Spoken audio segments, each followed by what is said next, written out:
don't believe this is going to be too long of a class today.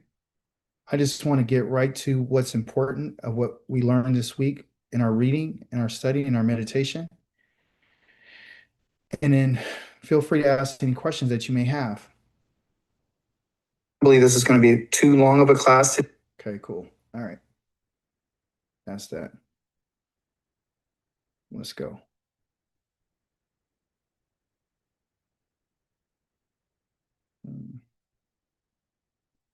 Hmm.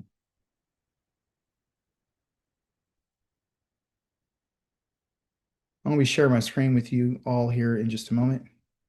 Let me know what you see. Let's see.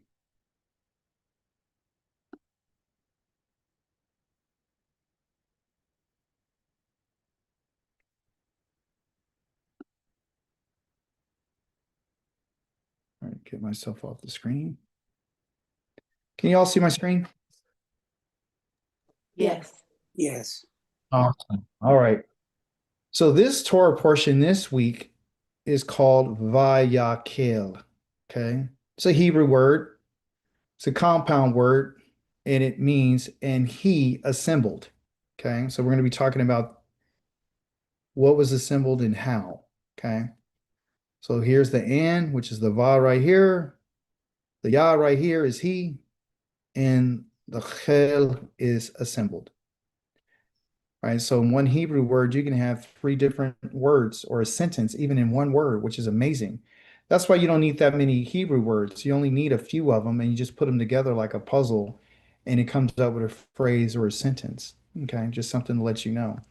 So, when it's talking about he assembling, it's talking about how when the Most High had finished speaking with Moshe last week, we talked about the covenant that he renewed with Moses and the children of Israel, and it was his mercy and his compassion that allowed himself to be able to go into this covenant with us, right? And to go with Moshe. So he's using Moshe as a connection between the people of Israel and himself, because previously to this, the children of Israel decided to get involved in idolatry. And as you know, they made a golden calf and they fell down and worshiped it, and they were dancing naked and having orgies and all this other type of stuff. I didn't get into all the details of that, but that's what they were doing. When he found them, they were naked, well, most of them, and they were, dancing and celebrating and worshiping the God that they made. And so that's a problem, for us as a people, that we're enamored with the idols. We're enamored with other gods. We're enamored with the idea of, someone or something that we can actually manipulate and that we can control. Okay. But the Most High is not interested in us having that type of mindset, because he's not going to be manipulated by us, and he's not going to be controlled about how we see things versus how he sees it. So the purpose of this in particular Torah portion, it was not that long. It was only a few chapters, 35 through 38 and a half, and talked about a lot of things that you and I probably didn't find interesting. Things that we've already talked about, which is the gold, the silver, and the menorah and all these sorts of things, the planks and what size and all that. So kind of like, oh, when I was a Christian and I was, whenever I would go to the Old Testament, I would read it and I would get bored, because I'm like, oh, what's important? What's the significance of the things that I'm reading? I don't understand what's the big deal about all this. I don't understand why, they have these many planks. It just seems very redundant. But there's something inside of the Torah that I want you to recognize, and that's what I'm going to do today, is try to bring out the idea behind. There are some ideas, there's many ideas, but I want to bring out the most important ideas that can help us along our journey while we're with the Most High. Okay. So let's begin to talk about that word vayachel. Okay. The vayachel is in he, and this word right here means to assemble. Okay. It's called kahal. Okay. Kahal, like alcohol. Kahal. The Q right there, sometimes they give it a K sound, but it's kahal. Okay. And kahal has all these ideas about a flock, gather, staff, and a voice. So when we look at these letters, each one of these letters have some type of meaning. The kof, which is they would call the Q in English, right here. This is this letter right here. That's what it looks like. Okay. So in Hebrew, it's just another shape of a letter. That's all. So it doesn't look like this. It looks like this. Okay. And so in English, the Q means absolutely nothing. In Hebrew, this means horizon. Okay. And it comes from the idea of sunrise. It comes from the idea of revolution. It comes from all those different ideas. And basically, what it looks like in an ancient pictograph is a circle, and then it has a line between it like this. So the circle would be the sun, the line would be the horizon. And so as something rises, the sun rises and goes all the way until the end, till the sunset. So sunrise is over here, and then sunset is over here. So it rises and then it goes down. But then also too, it continues the cycle of going from evening into the nighttime all the way back into the morning again. So it's just another cycle.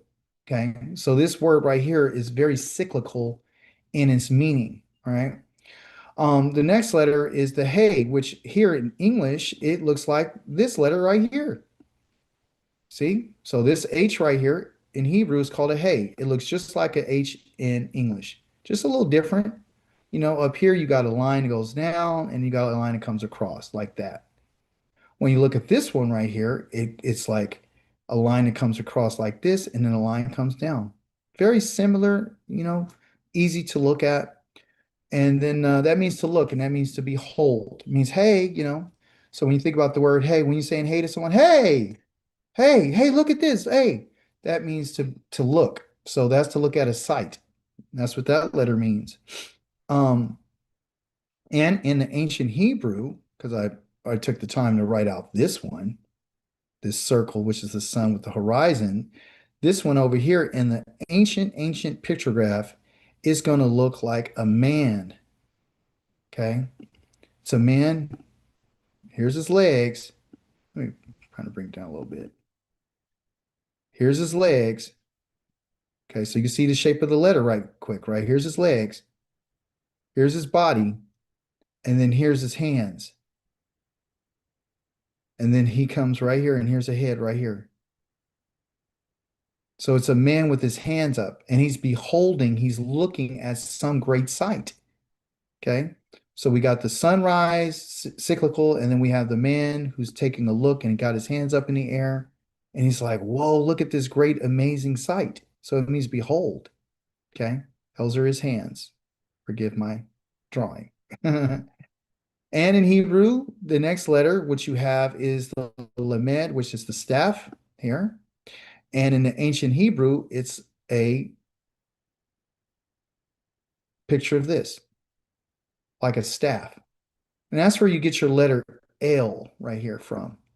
Okay. Because in the capitalization, it looked like that. So you can see some where they're getting the shapes from. Okay. Similar, very similar. And this is a L right here in Hebrew.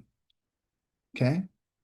And of course, that's not the only L that they can write in Hebrew. It could be blocked like this. It could look just like that. A seven with a little arm up here, right here. There's a cursive. There's all different types of ways that they wrote it. So, but the best part about all this is that none of these ancient ways of writing have ever been changed. Okay. It never changes the meaning. Okay. So, even though it looked like this back in the day, it means the same identical thing it means today. So when someone questions about, well, what about the ancient Hebrew that's before that? How does that fit into this equation? Are the meanings different? Is the etymology different? The answer to that is no. It may have a different shape. And so over time, everything has moved away from pictures and then they switched it and now they're making into letters. So over time, over thousands of years, it went from this Kof right here to end up writing it like this. Okay. And there's other ways of writing in between those writings. Okay. So things have gotten the writing styles and the scripts have evolved. And eventually, throughout time, the letters have been changed into these letters now. Okay. But one thing we need to understand is that these letters have their origin in the Hebrew language. Okay, so languages are separated by pictures, script styles, and pronunciations and meanings. So in the Chinese culture, when they have their writing, they mean certain things like birds and animals and beetles and dragons, you know. Egyptians, the same thing. Hebrews, the same thing.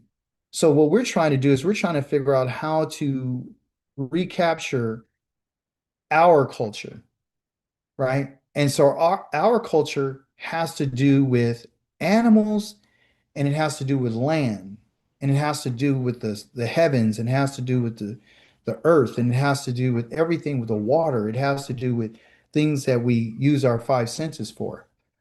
So when the Most High is saying that he assembled or asked Moses to go assemble the children of Israel, you have to remember that he's talking about go gather them as a flock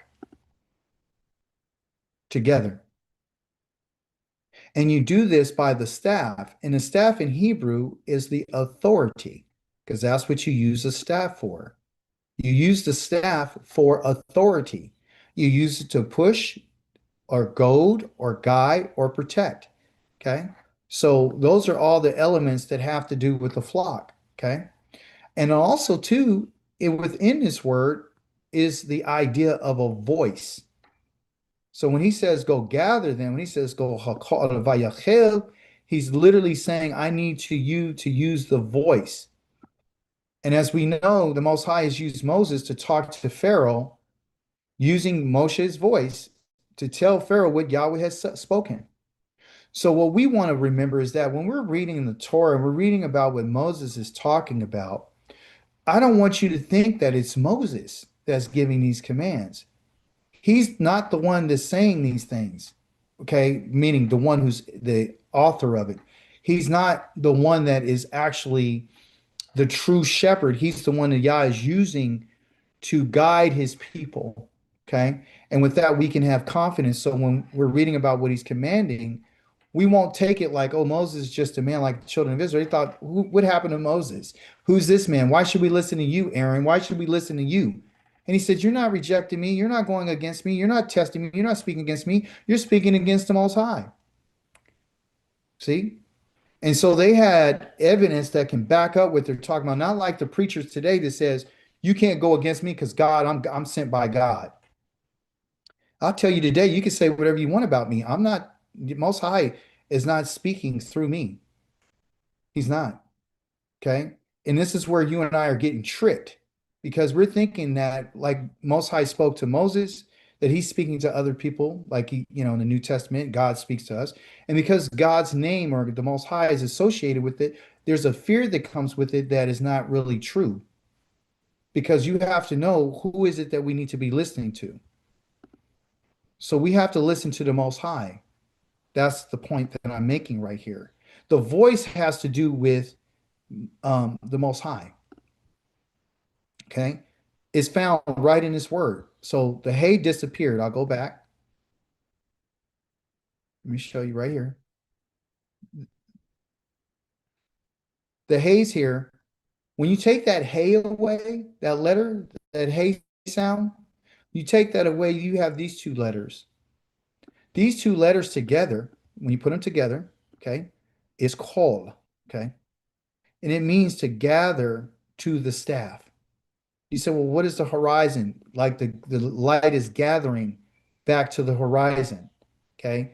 The staff is the authority. So what it is Yah's voice is gathering to the authority. Okay. To his voice. Okay. So which is the shepherd. So Yah is the shepherd that is speaking. And when he speaks, the people gather to hear what he has to say. Just like you did today. You've come to Zoom, 971-603-0778. You're not coming to hear Akika. You're coming to hear what did Most High say. You should care less about what I'm talking about. You should be listening to what he has said. All I'm doing is showing you how to find out what his voice is. And a lot of people don't want to do that because if you start listening to them, then they have power over you and they're feeling like they can guide your life and they're taking responsibility for your soul. And And that was something that's been hurting us as a people because we're looking to other people to step in and to guide us and to protect us, even at the cost of us even, you know, getting exposed to something that we don't supposed to be exposed to. See? So what I'm doing here is facilitating the idea of understanding the language so you can understand why you need to listen to the Most High. Why are you listening to him? And when you can hear his voice, you'll know what it is. People say, I hear God talking to me. You can hear Yah speaking when you're listening for his voice. Okay. Hope that makes sense. We don't want to take away any glory that belongs to the Most High. That's very dangerous. So when someone says that I'm the shepherd of the Most High, I'm the good shepherd in the book of in the New Testament. You have to be able to recognize, is that really the shepherd who's saying what Yah has said? Because you could care less about what anybody else is talking about.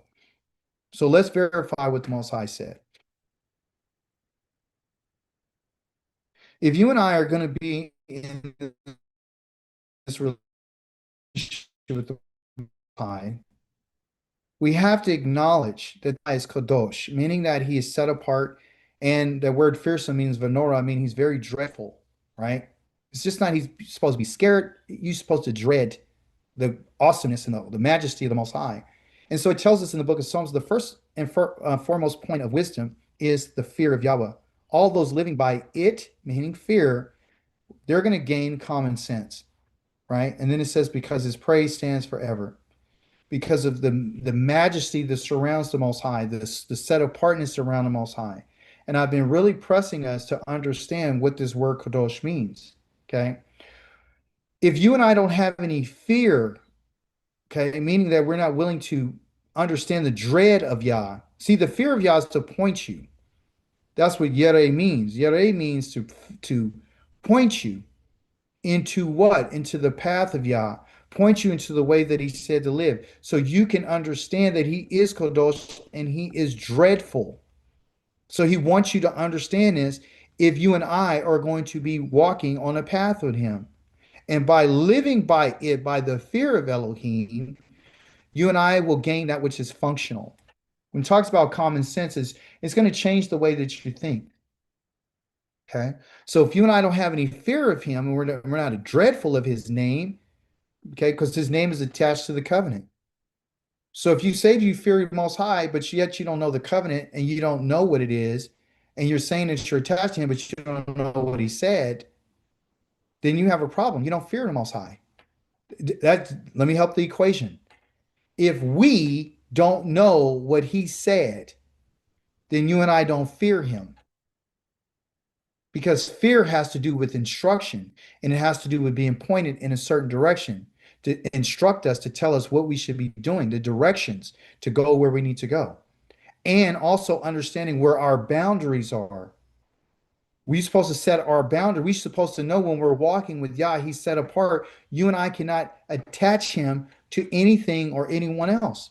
It has to be separate. We should never think of him as common. We should never, the commonality between humanity and the Most High is an abomination to the Most High. We're creatures. He's the Holy One. He's the set apart one. We're not to be, he's the one who's supposed to be feared and the one to be trembled at. He's the one who's supposed to give us instructions and directions to tell us we're on his path. We're doing things his way. And that's what he called us to in terms of being separate, right? So we have to understand this and we have to know it.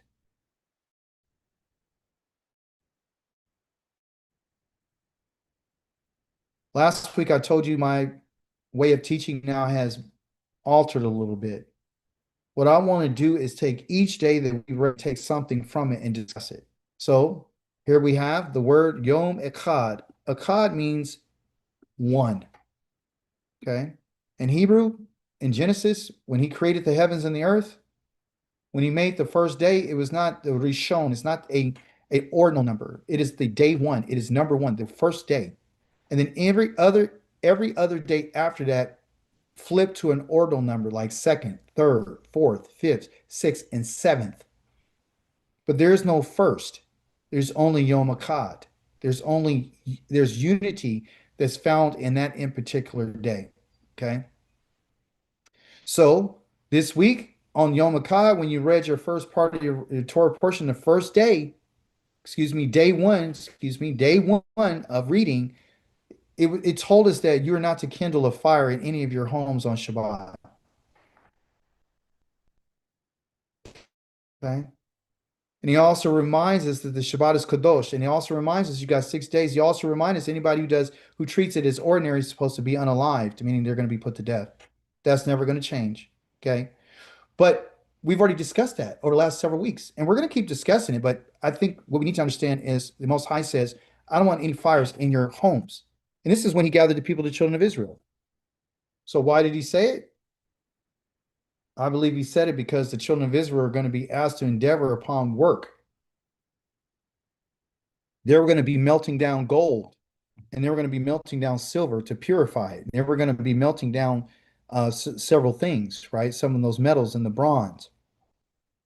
It also talks about that on that time there's no work to be done. He also knew that the children of Israel, they were so, I would say, excited about, doing a project with him that they may have lost sight and forgot what he said. So this is the first thing that he mentions to them. Don't light a fire on the Shabbat. There's other teaching that goes along with this, which would take a whole day to discuss why the Most High doesn't want a fire. I would direct you to Psalms chapter number 92. That is the beginning of, so 92 all the way to 99, I think, 92, 99. It's all about the Sabbath. All those chapters about the Sabbath. And in those chapters, he's talking about vengeance and he's talking about judgment and he's talking about judging the whole entire earth. He's talking about fires coming before him and all this. So the idea is that the Most High doesn't want you to have any fire in your home because fire clearly is indicative of being set apart for him, his holiness. Okay. What are our references? Well, the Most High showed up in what? Fire, Mount Sinai. Most High showed up in fire when he talked to Moshe in a fire in a bush. The Most High showed up in fire in the book of 1 Kings in chapter number 18 when Elijah or Eliyahu was proving that there's only one Elohim and he answered by fire. The Most High used fire to judge the rebels in the wilderness who came up against the priesthood. The Most High used fire to kill Nadav and Abihu, which is Aaron's two sons. So the Most High uses fire. He killed the 350, I think. Yeah, 350 people, the rebels in the wilderness who wanted the priesthood. So outside of the ones that he opened up and swallowed up in the earth. So the Most High is 10. And then he continues to tell us in Psalms and all over the place, which we can look at today if you want, that I'm going to use fire. That's what's coming. So he's telling us, don't light any fire in your homes on Shabbat. So that means that any fire that's going on needs to be extinguished before the Sabbath begins. So if you had a candle and it was burning or a fire at night, that fire needs to be put out. Okay? There's no fire. It's a picture of judgment. Your Torah portion talked about a command. He said, take up a collection for Yahweh from among yourselves, which is a teruma. Anyone whose heart, which I have their inner authority, because that's what the mind is, makes him willing to, is to bring the offering to Yahweh. And not only that, but also let all the craftsmen among you come and make everything Yahweh has ordered, which means a command. So now they're back in a relationship with the Most High, and now there's a command is given. The command is to take up a collection, but he only wants to take it from the people who have the authority within themselves to make that decision. It's something that they have to do, okay? They have the word here, let all the craftsmen, which I have italicized, because I want you to understand that that's not the word that was being used. He's not commanding the craftsmen, because that would automatically make us believe that there was people there who had the ability to do this, and in spite of them not being willing, they were still going to be part of the group. That's not what it is. The Most High he doesn't care if we have the skill. If you don't have the willingness, it means absolutely nothing. Okay. So on the right hand side, I have Hebrew on the first part of it.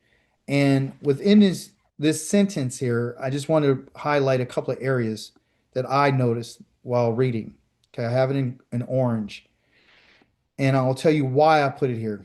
I'm going to put it here just so I can give you something that you don't know that I know. I didn't do that. I'm doing it because I want to talk about what's there, okay, that a lot of people would skip. Um, and then we'll get to the bottom about kakam, okay?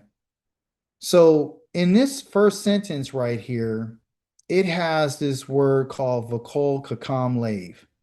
And basically what that is, everyone, is talking about all the, they said craftsmen. Kakam is not craftsmen.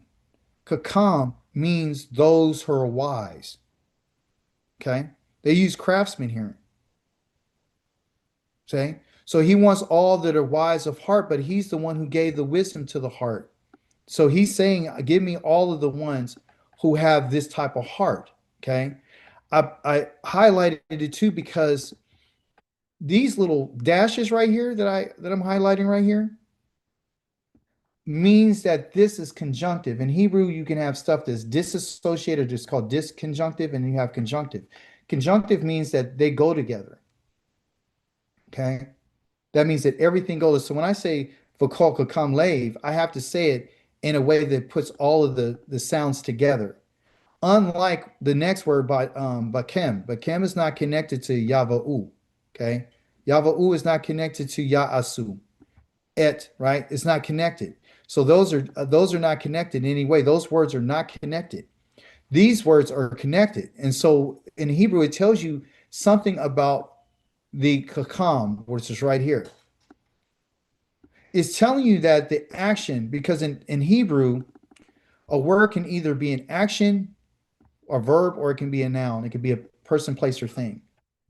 These two words are directly connected. They might sound different. One is called kakam, the other one's called kokma. Kokma is wisdom. That's what it means, okay, in English, wisdom. And basically, what wisdom is the power of what? And that is found with even the word. The first part here is kok, is power, and this is what? Ma. Ma is asking a question. Okay. So the individuals that are vokol kakam lave, that all go together, are the individuals that the Most High chose, not because they're craftsmen, but because they're going to take a certain action with the Most High. They're the people who's going to be asking questions about how and what. If you notice when you read, it said that Betziel, which we're going to get to in a moment, the Most High, filled him with the spirit of wisdom, knowledge, and understanding on how to be a master craftsman. That was not something he had on his own. That was something the Most High chose for him. Then he said, "I'm going to give him an assistant, and his name is going to be called Holiav." Okay, meaning my father's tent. And so when you look at that, he said, "I'm going to give him the power and the wisdom and the knowledge and understanding, so he would be able to teach the other people." So these people were not master craftsmen. These people all had to be taught. And and because they had a willingness, this is what Yah is asking of them. V'kol kakam lave, going back to, and I'll keep it in English for all of us, because I broke this word call down many times. That's tamed, and kakam means an action, and who's of the inner authority, which is the mind. So anyone who has a tamed mind that's willing to ask questions is the individuals that the Most High wants. So what he does is he used what they possessed to find out how they really felt about him, whether or not they really wanted to be part of the work, whether they wanted to be part of this endeavor, this project, because it was a big deal for the Most High to come and live with the children of Israel. And this is something that you and I need to remember. I'm not trying to jazz us up. I'm not trying to, make us think that, we're, I can spiritualize this. I'm bringing out what the language says. Because if you and I would think craftsman, That would automatically disqualify you and I if you don't have those type of, skills. This is deceptive.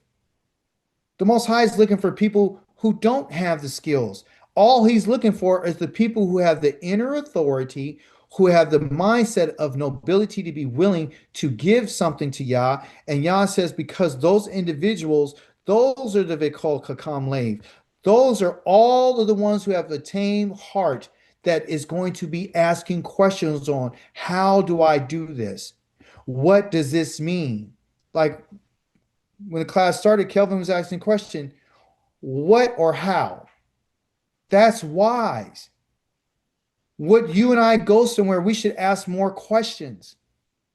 That's our wisdom. Our wisdom is not being able to just read Hebrew or to dress a certain way or have our hair done a certain way or look a certain way or work at a certain job. None of that means anything.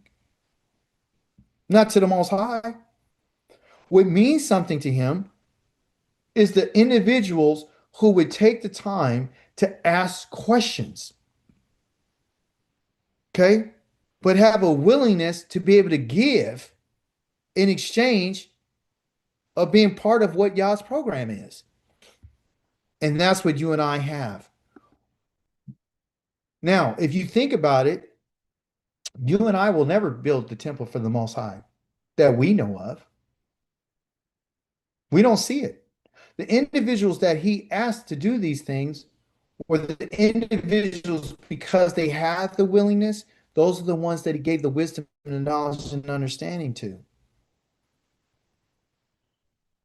And Yah's not talking about just for building the tabernacle. Yah's talking about I'll give wisdom, knowledge, and understanding for those who keep my commandments. I don't have a slide for it. I don't. But you know what I do have? I have the address where you can go look it up. So you won't say that he's just saying this. The Akik is making this up because at the end of the class, he's going to want to ask for an offering.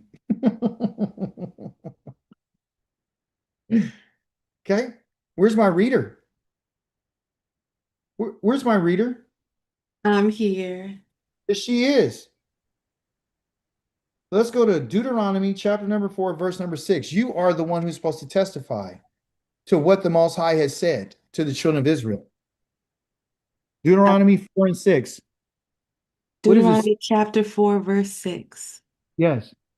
Keep therefore and do them, for this is your wisdom and your understanding in the sight of the nations, which shall hear all these statutes and say, surely this great nation is a wise and understanding people.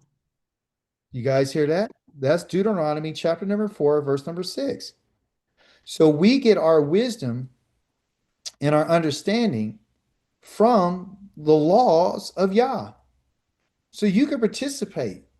So when you read this and you're thinking, I don't have nothing to do with it, I'm not building a tabernacle. We're in exile. So how does this apply? Why should I be listening to this? Because the Most High is trying to clearly tell us who he's looking for. Who is he looking for? He's looking for the call of Kakam Lave in Hebrew. It says that in English, it's saying, and all, meaning of all who's been tamed of their heart and their mind, their inner authority, and who have a willingness to ask questions. That's how you're going to get to be wise and have understanding and have knowledge is by asking questions. You don't ask any questions, you're not a wise person.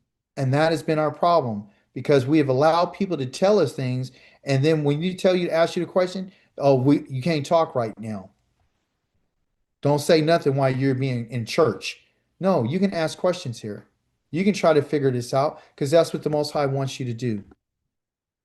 He wants us to ask questions. Yom Shani, which is day number 2. You're going to see this for the rest of your teachings. I'm only going to speak in Hebrew, and then you have to accept it. Yom Echad is day 1. Yom Shani is the second day. So the second day, you read something that says, Vayavu de kol ish di asher de nasa o libo de divi kol asher not vadruko. Okay. What does this mean? It's talking about the individuals that were willing and they were stirred up. Why is this important?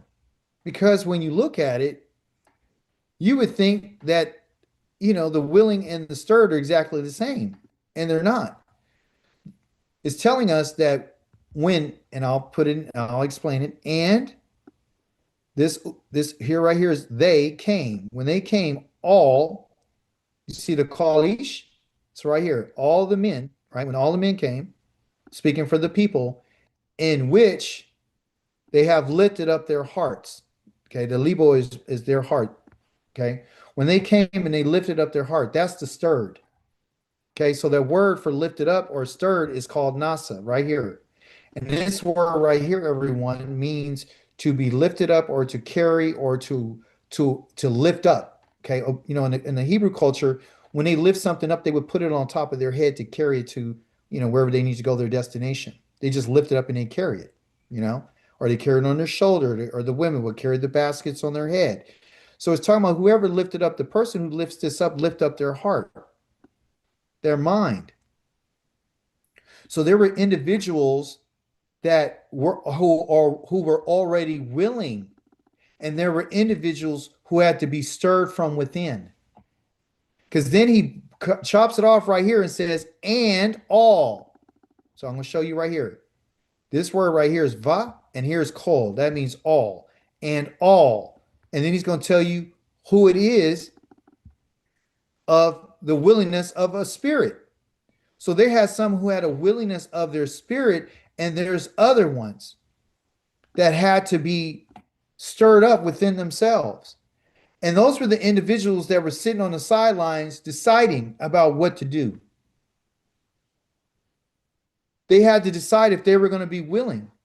So there's two classifications. So when it talks about they're willing, no, here's a word and all right here. And here's a word call right here.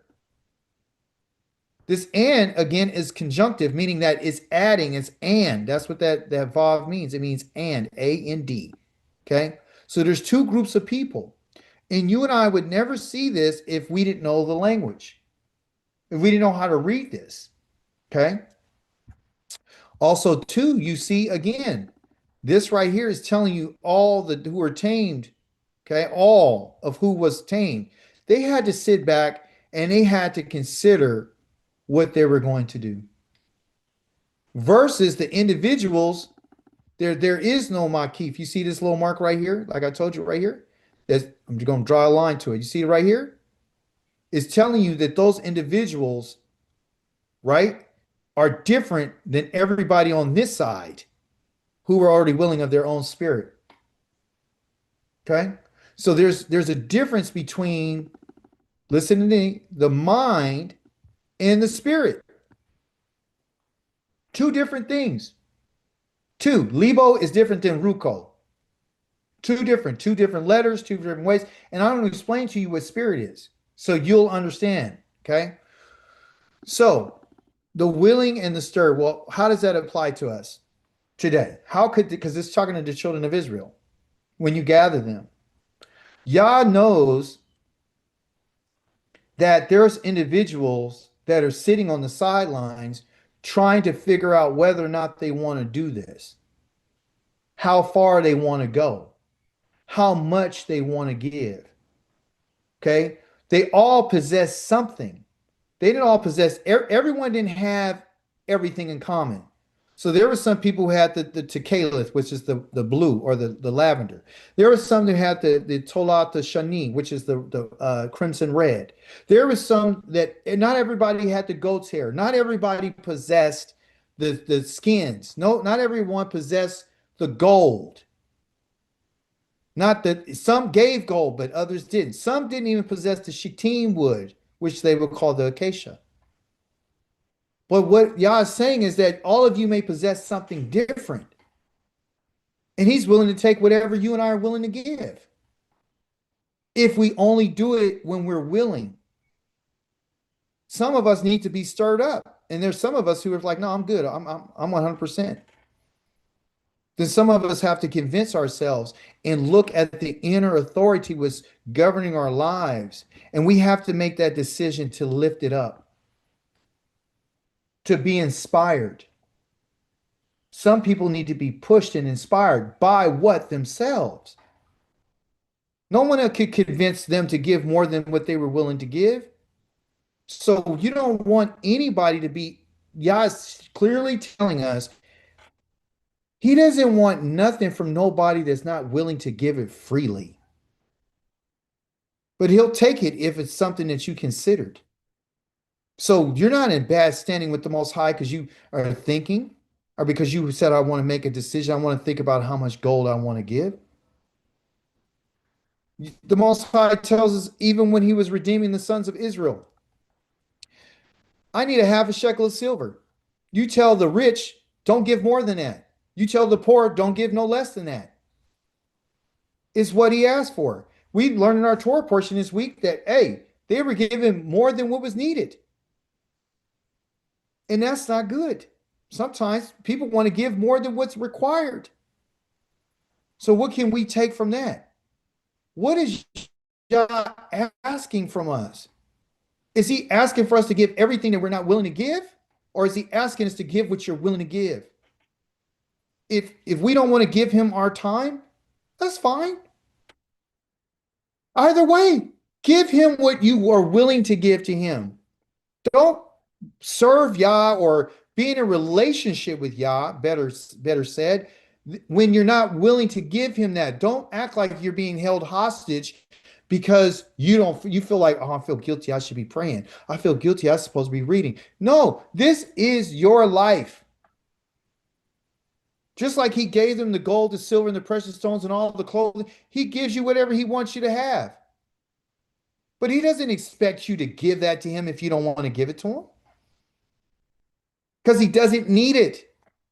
He doesn't need anything from us. It was his way of making a connection with us.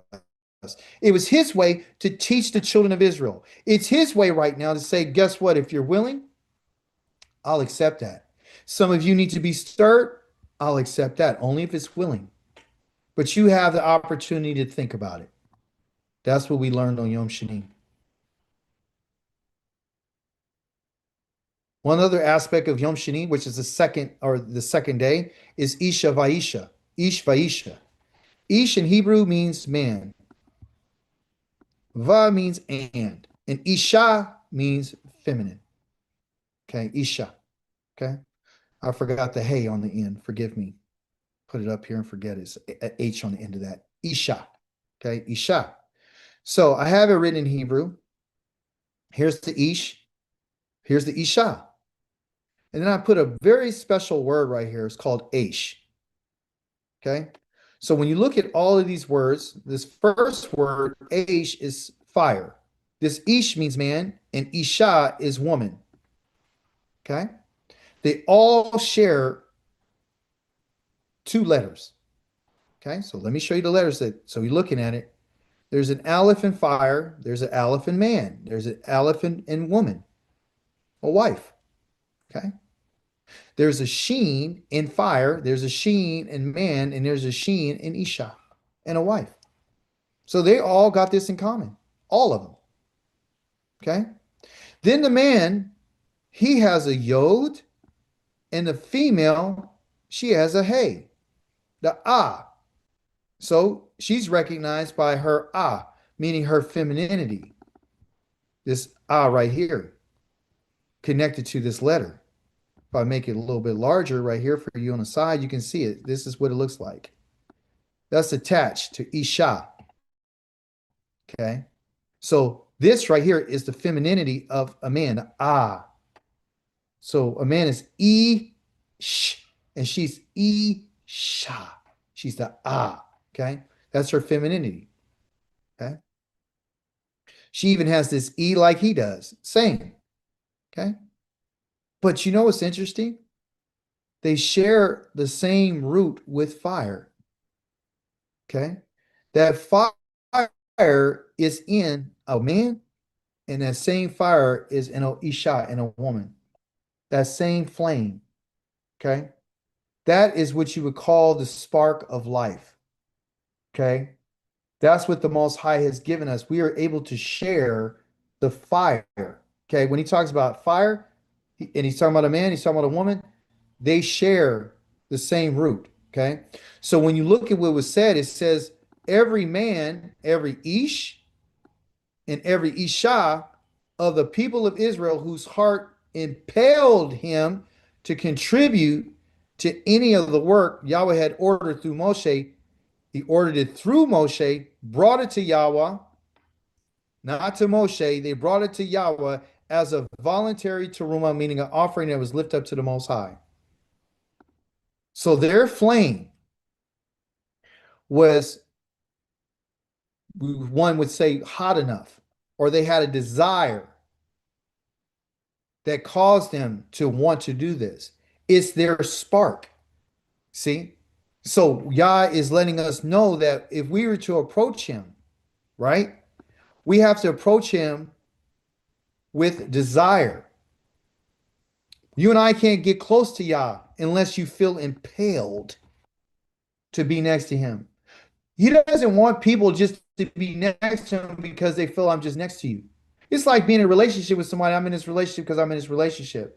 And you have no desire, you have no flame, you have no burning desire to do anything besides I'm just with you. You understand? So Yah is telling us if we're going to raise up, and teruma means you're going to raise up your soul, and what causes this is for you to feel impelled to do it. It's your desire. And that came from both the man and the woman. And that's exactly what he's looking for. He's looking for both the man and the woman to have the same desire. So coming to Yah, whether you're a male or a female, means absolutely no difference whatsoever. The same desire and the same flame that he gave a man is the same flame that he gave to a woman. And you can see that because it's in her name and it's in his name. And because of that, you and I, as different, creatures, male and female, we should respect this about ourselves. The same fire that's in you is the same fire that's in me. The same desire that's in you is the same desire that I have. The same contribution that you can make, that's the contribution I can make. The same teruma that I gave to the Most High is the same teruma that she gave. We should not diminish or minimize the fact that because we're different in our bodies and in our mindsets, that in the Most High's eyes, that he looks at one greater than he does the other, because he doesn't. He looks at us as being a cod, because he took both the man and the woman. He said that he made the two one. You see? So when we're looking at each other, we need to understand what we're looking at. This picture that you have here is a picture of unity. That's what unity looks like. It looks like male and female. That's what it is. It's a ish and it's a isha.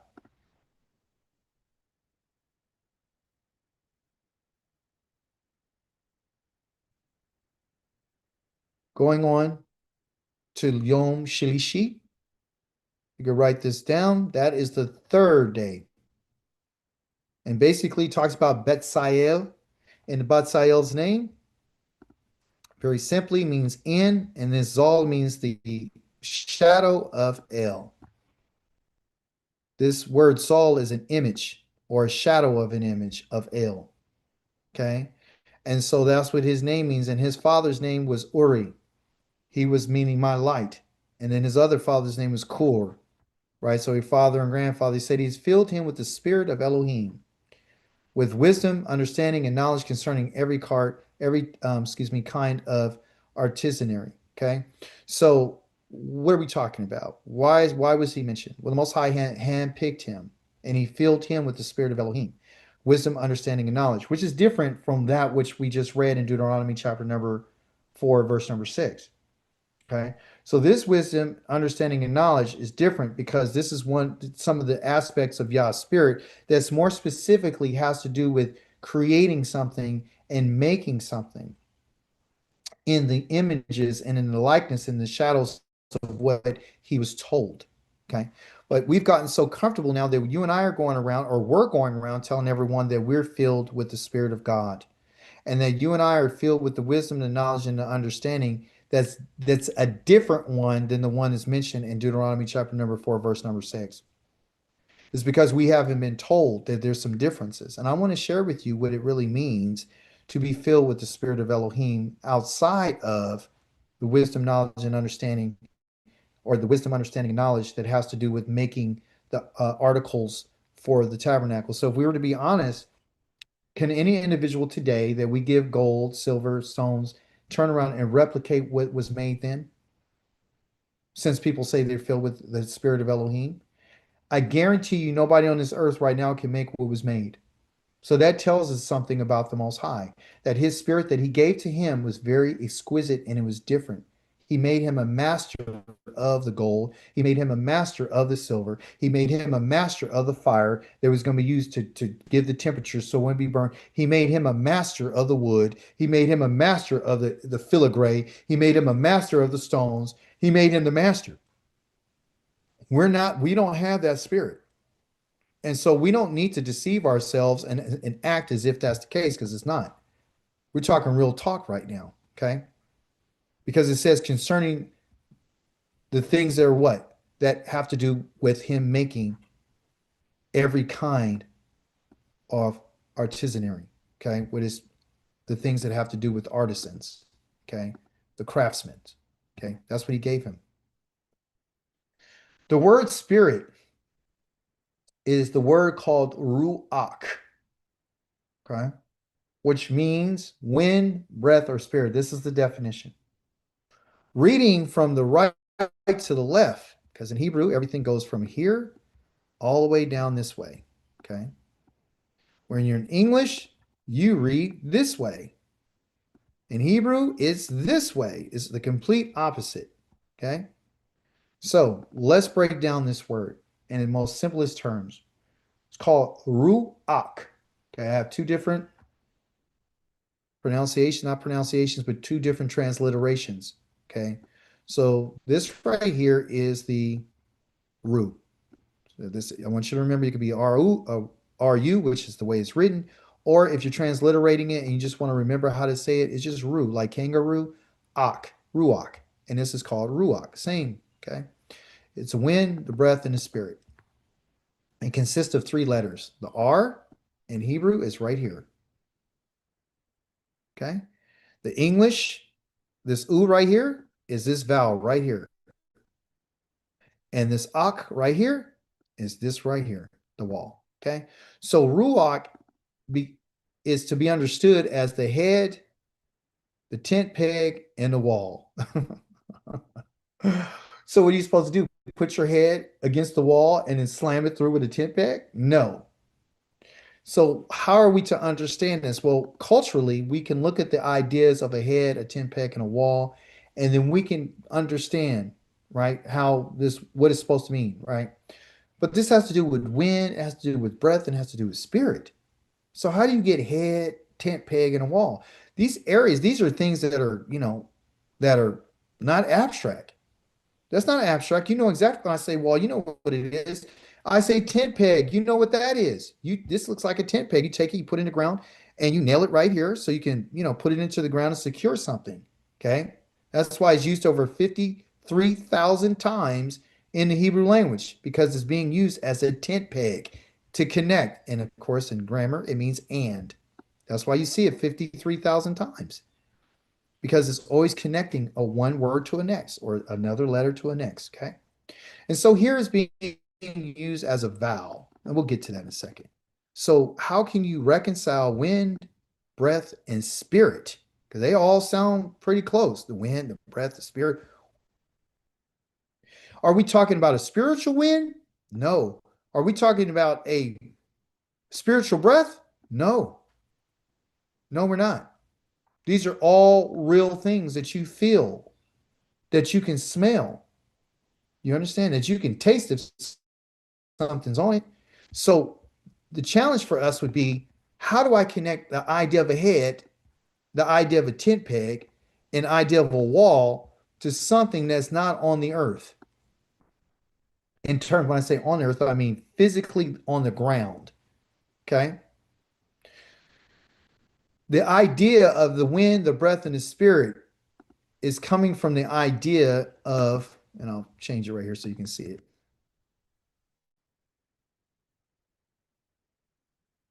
of a man connected to outside. So what does this mean? Well, the man would be, let me ask you a question. This word man would be connected to which one of these letters?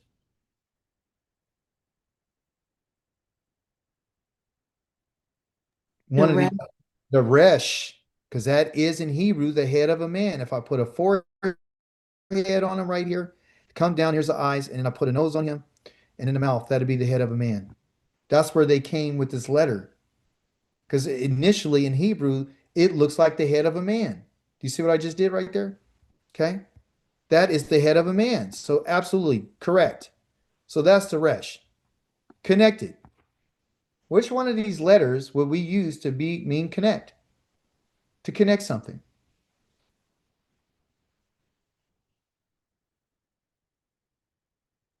the tent peg, The tent peg. Exactly, because the tent peg connects the tent to the ground. That's how you stabilize it, is by putting the tent peg all around with the ropes, the guy ropes to hold it in place to make sure it doesn't go anywhere. Okay. So that's the that letter. This letter right here, the wall, is this one called outside because the wall separates the inside from the outside. Okay.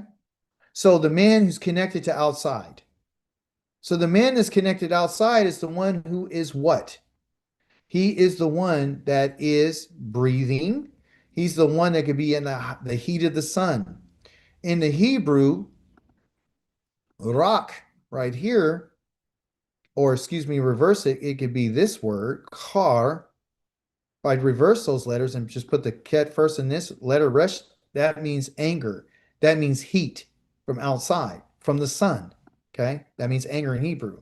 So this is the man that's outside.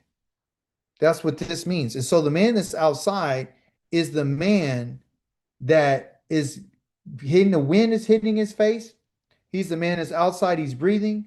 He's the man that's on a pathway. This man is the one or the individual who has a routine. And that's where you get the wind because the wind blows in a certain pathway, right? From the east to the west or the west to the east, and you don't know what direction is coming from sometimes, and you don't know where it's going to go. So it changes directions, right? So this is why they're using this word ruach for wind and breath. Okay. But it literally talks about a man that's on a pathway or a man that is on a routine. The man outside is the one who wakes up in the morning, according to the culture, to get things going. And they start saying, okay, well, I wake up at this time. I'm gonna, do the cows. I'm gonna do the field. I'm gonna do the chickens. I'm gonna do the lambs. I gotta go feed this. I gotta bring the water. And so the individual who's on that is on a path. They're on a pathway. That's their path. That's the path that they follow. Okay. So when we're talking about the ruach, you're talking about the spirit. Okay. And Yah said, I filled him with this. The Most High is the one who gave Betziel a different type of play. He gave him a different way, a different pattern. He didn't give everybody that pattern. He didn't give everybody that routine. He didn't let everybody touch that gold. He didn't let everybody measure everything.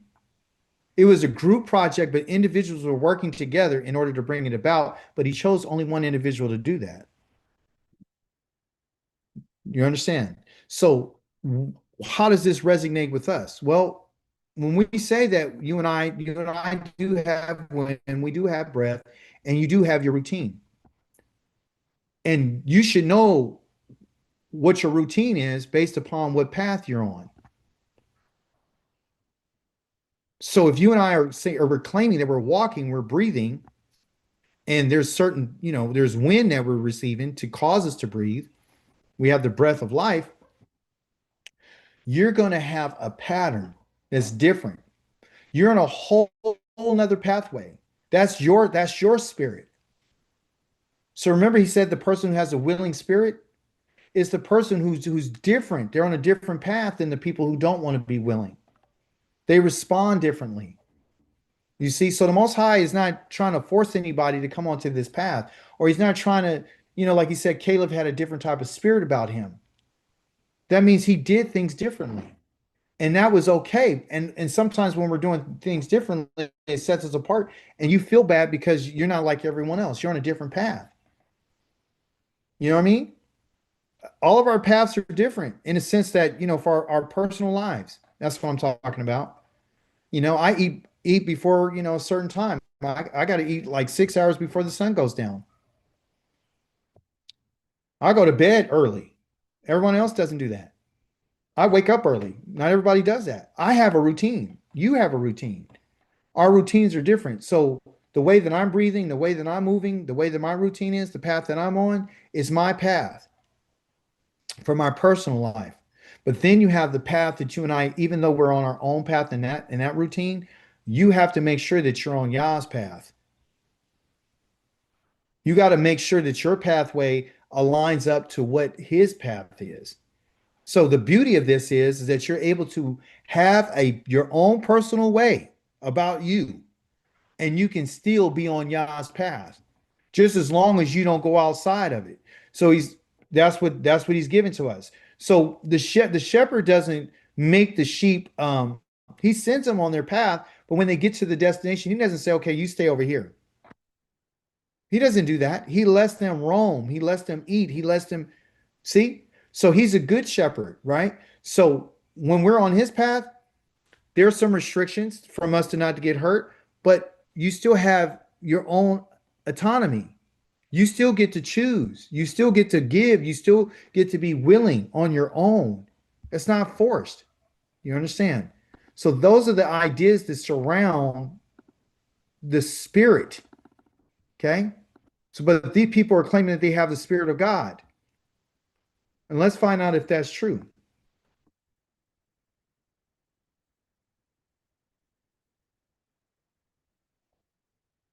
Since we're still dealing with Yom Shalishi, which is the third day, the Ruach, he said, I will give you a new heart and put a new spirit inside of you. This is found in the book of Ezekiel, chapter number 36. I didn't put the address here, but it's chapter number 36. You can begin in verse number 24. Okay, so 36:24, and it begins to tell you what the Most High said he's going to do. He said, I will give you a new heart and put a new spirit inside of you. We've all heard this. He said, I will take the stony heart out of your flesh and give you a heart of flesh. I will put my spirit inside you and cause you to live by my laws and respect my rulings and obey them. In full context, what he's talking about is that when you get back to the land, when you go back to the land, these are the things that has to happen to you before you go into that land. Before he puts a new heart in us, he has to cleanse us. Okay. Now, here's the interesting part that I have in bold about you. When people read this, right, when the Christians read it, we're thinking like they told us that he's talking to you as an individual, and he's not. Go verify what I say. This is not a singular you. This is a plural you. So when the Most High gives out this new spirit, okay, and he gives us his spirit, check out what he said. I'm going to give you a new heart. That's a new mindset. I'm going to give you a new spirit. Your spirit is different than, he says, my spirit. So what he's saying is, you're still going to have your own spirit, and I'm going to put my spirit inside of you. So I'm going to put a new spirit in you. The new spirit is not this spirit right here. Okay. By the way, in Hebrew, this word new is misunderstood. It should read renew, because there is nothing new under the sun. It's renew. It's not to give you a new spirit.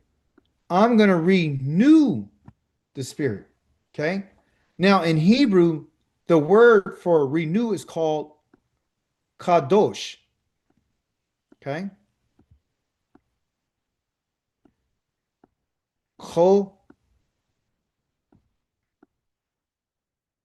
It could be Kodesh or it could be Kodash. Okay. Okay. Not Kodesh, not Kadosh. And in Hebrew, this word Kadash means to renew, and it means it means moon. That's what it means. So when like the moon that's in the sky, it's not new, it's renewed. When they say new moon, it's not really a new moon, it's a renewed moon. Yes, Michelle. Would you say that a better word would be to restore? Restore, Yeah, you well, Hebrew it says, yeah, restore is good, but it talks about to renew. So when the renew. Okay, yes, so renew is different than restore. So the renewal is that it's coming back around to its original, right? So what he's saying is it's not that I'm going to give you a new heart, I'm going to renew your heart. I'm going to renew your spirit, meaning your path that we just went over. I'm going to renew your routine. So right now we're doing our routine right now while we're in the nations. So he's saying you're doing that right now, right? Which I'm still going to give you autonomy. You're still going to be able to do that, but you're going to do it differently because you're going to respect my rulings and obey them when you're in the land. Your routine is going to be different when you're in the land versus when you're in the land of your enemies. And it's when he says my spirit is different than your spirit. It's different. And the causing you is not individual, is collective. All of you, not just some of you. So if someone's claiming that they have his spirit, that he put a new spirit inside of them, then it means that he didn't put a spirit inside of all the other people. See, this is where the problem's at. When you start talking to people like, I got the Holy Spirit. I don't know about you, but I do. But the Most High, he's not moving like that. Not in that regard. So they might try to use Betsy L and say, well, look, he had the Holy Spirit. He gave it to him as an individual, but that was for the sake of the Mishkan. That wasn't for the sake of everyday life. You understand? So we have to be able to separate the things that the Most High said. We're not supposed to add to what he said. We're not supposed to create a doctrine or a teaching on anything outside of what he said. But if you don't know, if you think the word new means you're getting something brand new that ain't never been, then you're lost. He's not talking about brand new. He's talking about renewed. I mean, that's the heart that you have. Okay, what I'm going to do is I'm going to renew this thing. Okay, So, go so ahead. Tika, Yeah. so we're creatures of routine. I mean, routine does. We have to have a routine to do. So basically, is saying that you still gonna have a routine, but it's going to be my routine. What Yes, but you still have the liberty to operate as your individual personality. So you gotcha, whatever it is that you do, like if you like to play music, Most High said you go play music.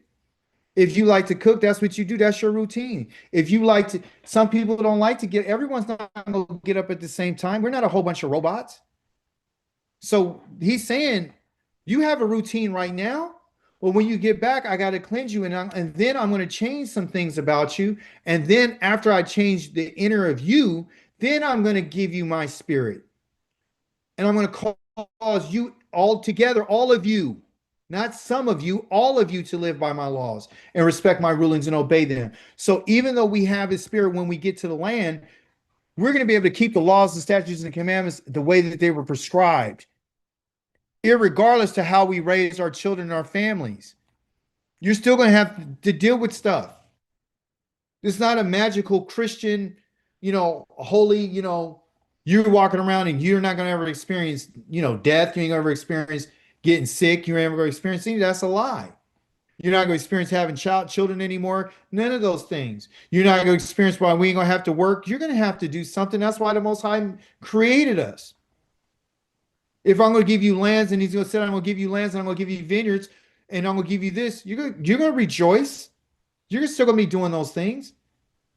But we need to understand what he means by saying that my spirit is a renewal process for you and it's a renewal process so he can prepare our minds and our spirits. Now, going back to what I mentioned earlier about your heart and your spirit are two different things.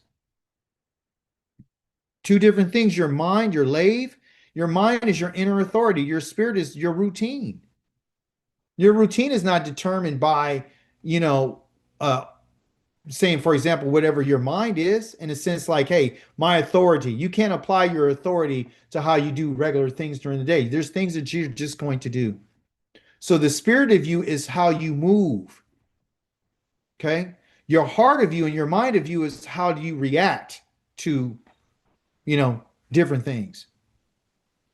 That's what it is. When you're authority, you understand? So us going out and doing the cattle, or me going out cutting the yard, or you spending your time studying, doing whatever you want to do, you know, working, and then go do whatever else that you want to do, how you want to spend your time, that's your business. That's how you do what you do. That's your spirit. That's how you move. That's how you breathe. That's how, just like the wind can be moved and nobody can tell it where to come and how to go. That's what the Most High is saying. You have that right to move the way you're going to move.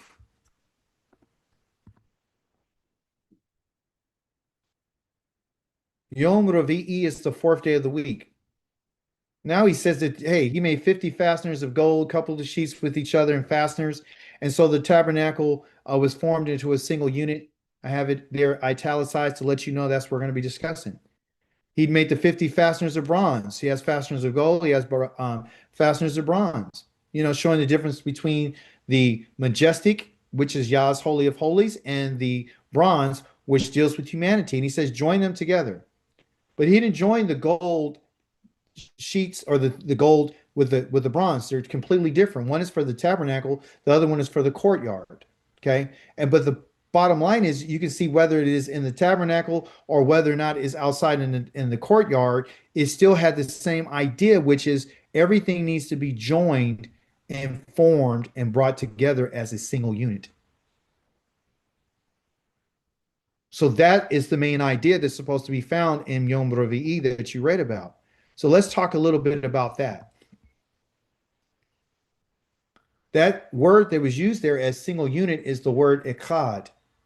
The Most High's intent of going through step by step in chapter number 35 to 36, 37, and half of 38 was to give us the idea of oneness, to be echad, to be unified or to be joined. And within that word echad, you have what you see here, these three letters. Each one of these letters represents something that you can actually smell, taste, touch, feel, right? It's all there. All your five senses are employed. You understand? So this is where this is at. So for the word echad, it has to do with an ox, a wall, and a door. Okay. So what does this mean? Well, the ox represents strength, right? It's an animal of it's a domestic animal that's been tamed, that it has strength, that is used to do work. Then you have the wall. The wall represents separation. And then the door means to travel, to traverse between two areas, between the inside and the outside. So what does that mean? What does that mean for echad? Well, these are some of the abstract understandings, right? So when you think about it, right? So what else does it mean? See all the different things it means? So then you have this idea of unifying the inside with the outside. How do you find that, Akika? Well, let me show you. So the idea of unifying the inside with the outside has to do with the nomadic tent. It's always about the tent. The tent is the family. So you got a tent, right? The tent has doors, okay? Well, a door on this side and a door on this side, right? Sometimes those doors are opened. They'll take the tent and they'll flap it over here on the outside, and they'll take the other one and flap it on the other side. So when you open it, once you open the tent doors, that which is on the inside can be unified with the outside. Let me do right here. The tent has walls, right? So there's a wall right here. That's the wall of the tent. The tent has a pole that goes from the top of the tent all the way to the bottom, right here in the front and on the back. Okay. That pole there is used to bring structure and order to the tent. Okay. And that pole right there is the Father. He's the one who's holding the tent together. Okay. The strength of the tent. Okay. The walls of the tent are connected in, right, to bring structure. There's a door to the tent, which is right here. Here's the door. Let me change the color. Here's the doors to the tent. Okay. So whatever's on the inside of the tent is protected by the walls and the door. In order for the idea of traversing, for someone to go out of the tent or to come into the tent, they have to go through the tent doors. They have to go inside. So that which is on the outside is unified with the inside. When the door of the tent is open, you can unify what's inside of the tent, that which is on the outside of the tent. The wall is used for separation. The door is used for separation. Okay? So when the Most High is asking them to connect the curtains together and couple them and join them together, he's teaching them about the idea of oneness through unification, through protection, separating the inside from that which is on the outside. Okay? There's a concept that's found in the idea of echad, meaning the concept is marriage. It is a unification of the inside with the outside. And the only way that unification can happen is you have to take something from the inside and you have to unify it with something on the outside. Okay? So when the tent doors are open, as you see right here, the outside can be unified with that which is on the inside. If the doors are open, if that door has been opened, okay? That's why the Most High has tent curtains, which he's making a separation, which serves as a wall between the inside and the outside. Okay? But he only gives them an opportunity to come in here the time that he says to come in. And only a family that he chose is able to be unified with him. Everybody else on the outside cannot go inside because they haven't been given the privilege or the right or the responsibility, the duty or the obligation to do such a thing. So Akika, why are you saying that this is about marriage? Because when you look at the Most High says the two shall be one. So what did he do with the man? What did the Most High do with the man to create a woman? What did he do?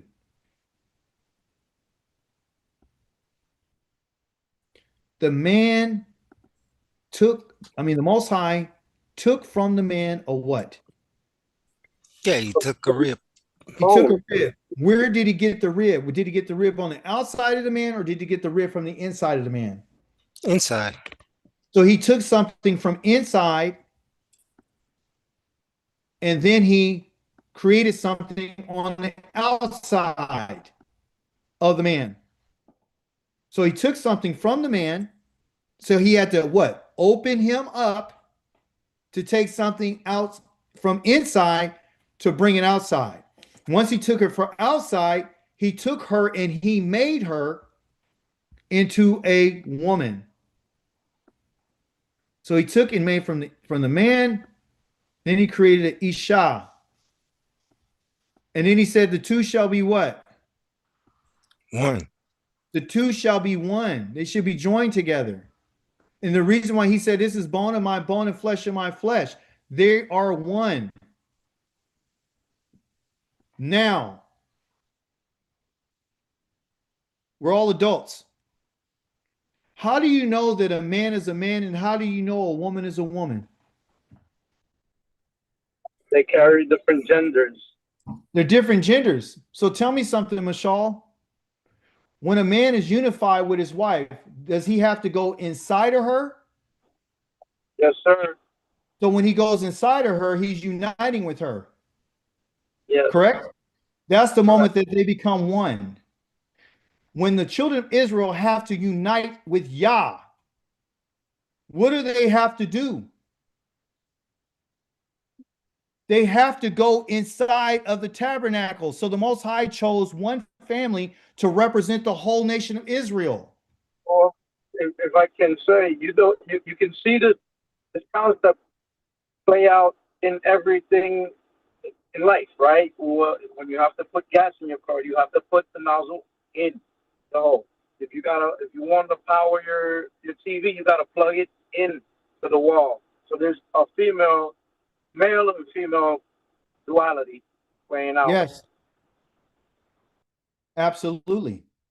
So the bottom line is that when Yah is talking about us unifying and what he's doing is he's setting the tone for the relationship.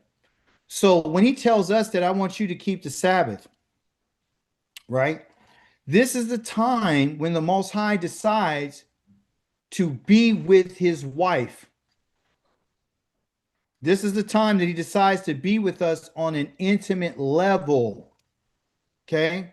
So when he talks about the altar, right? That's where the sacrifices are made. Or he talks about the making atonement and so forth. And when you come, you had to make sure when you came here to the temple, you had to be purified. You couldn't go there with any uncleannesses on you because you're dealing with going inside. That which is on the outside has to be able to go inside in order for it to be a cod. You understand? So he's letting us know through the assembling of the tabernacle that everything that has been made has to be joined together and is there to protect the inside from the outside. The inside from the outside. Okay? The Kadosh versus that which is not Kadosh. He even breaks down the set apart place that where the Ark of the Covenant is even extremely more what they would call set apart than it would be where the menorah is, or the showbread, or the altar of incense.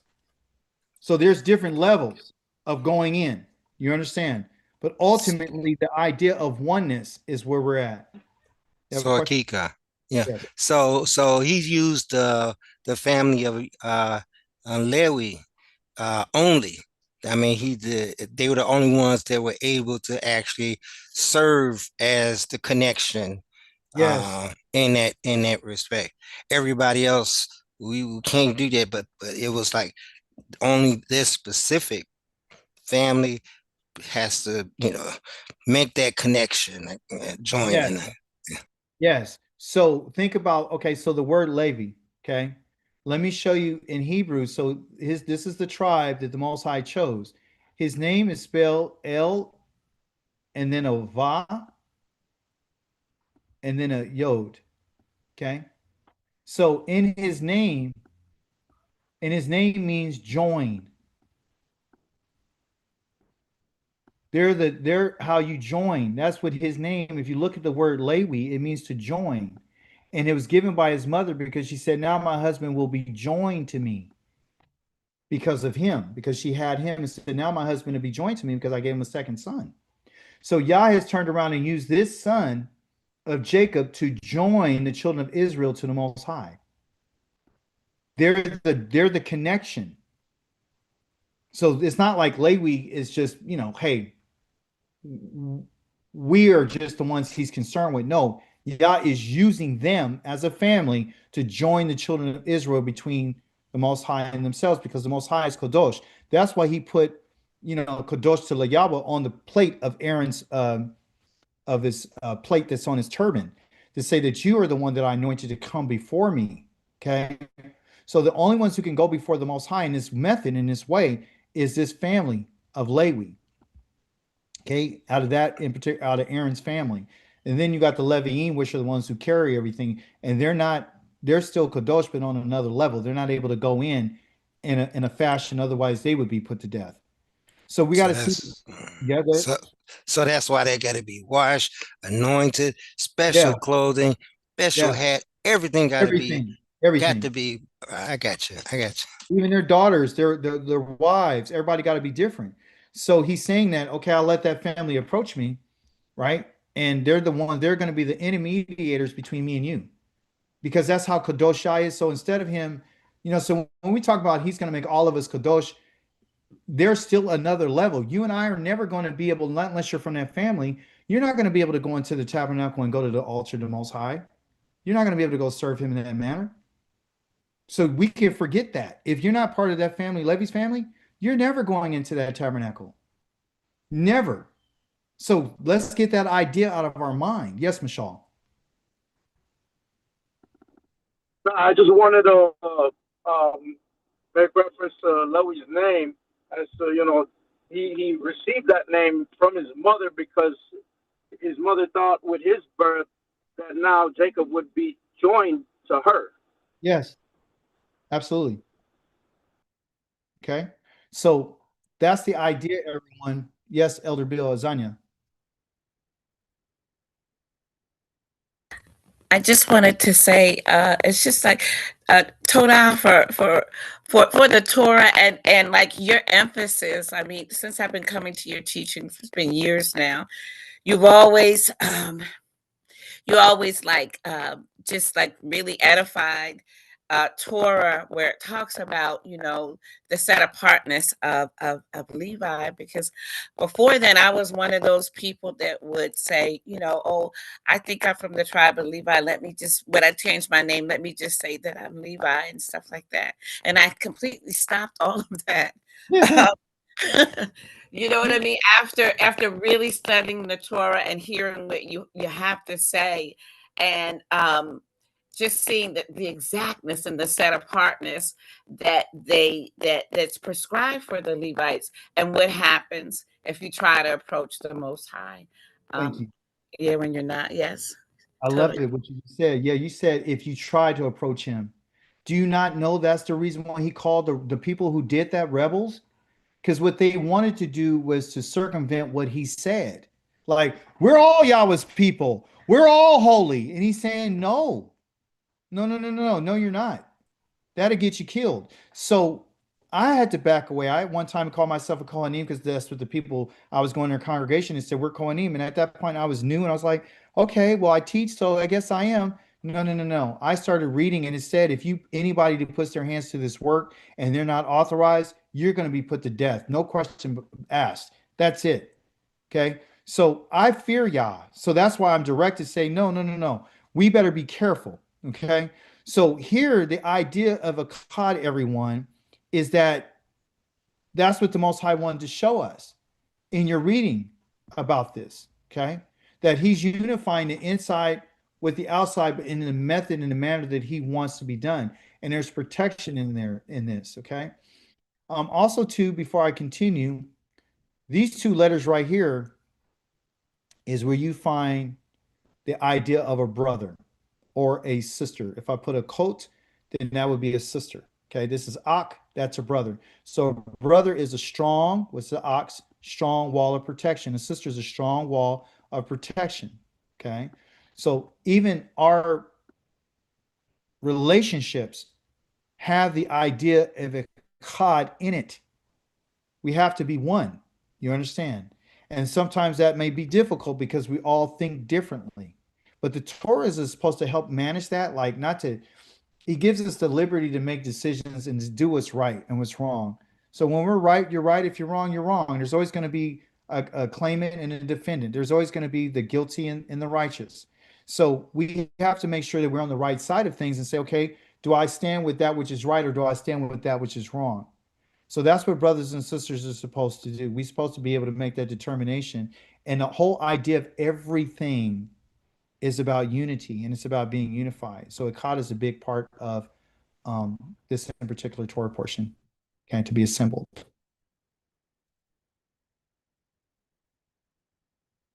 And in conclusion of Yom Revi'i, Shema Yisrael, Yahweh Eloheinu, Yahweh Echad. That's what our command is. Yahweh Elohim, to love him with all your heart, all your being, and all your resources. That's what Echad is.